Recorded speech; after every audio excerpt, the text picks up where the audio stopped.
თეორიაში ყველა ასე ლაპარაკობს, მაგრამ პრაქტიკულად, როდესაც ვეჯახებით ამ საკითხს, მაინც ყველას უფრო პრაქტიკული რაღაც ინსტრუმენტები გვაინტერესებს, რომ როგორ გავხდე ბოლოს და ბოლოს ეს თავდაჯერებული, როგორ შემიძლია გამოვიმუშავო ჩემში ის უნარი თვისება, რომ აი შინაგანი საყრდენი გამოჩნდეს და ნებისმიერ შემთხვევაში ასე არ ვირყეოდე და ვიცოდე ჩემი შინაგანი ღირებულება პირობითად და არ ვიყო დამოკიდებული გარე ადამიანების ვალიდაციაზე. კი, მაგრამ ნახე, ზუსტად ეგ არის მნიშვნელოვანი, მარტივია გახდი თავდაჯერებული. აი ზუსტად ყველა თითქმის ყოველი მეორე ამბობს, რომ აი უნდა გახდე. მაგრამ საქმეც მაგაშია, მანამ სანამ ის ტრავმები არ დამუშავდება, ის ბლოკები, რაც განაპირობებს, ძალიან რთულია.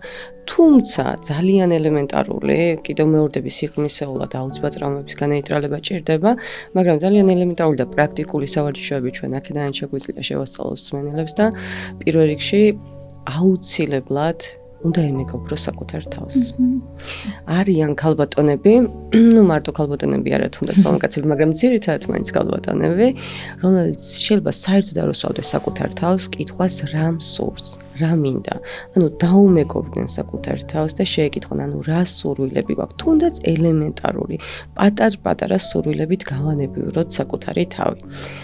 ყველაზე რთული, რაც აქვთ ხოლმე, უჭირთ არასთქმა. ვისწავლოთ არასთქმა, ოღონდ დანაშაულის გარეშე.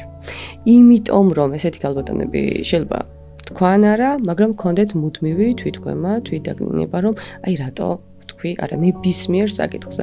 ამიტომ პირველი და უმთავრესი დაიწყონ საკუთარი თავის მოსმენა, საკუთარი თუნდაც პატარა სურვილების ასრულება, ისწავლონ არასთქმა დანაშაულის გარეშე და ბოლოს შეაქონ საკუთარი თავი.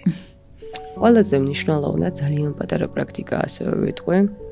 უბრალოდ ჩაიხედონ საკუთარ თავს, შეხედონ სარკეში და უთხრან რა ლამაზი ხარ. ანუ კომპლიმენტებიც ძალიან, ასე ვთქვათ, თავდაჯერებულს ხვდის, მაგრამ მაინც კიდე ერთხელ ვიტყვი, შეიძლება ადამიანმა აფირმაციები ყოველდილით აკეთოს ყოველდღიურად, მაგრამ სიღრმისეული მუშაობა მაინც ტრავმებზე ასოცირდება, რომ გავანეიტრალოთ ტრავმები.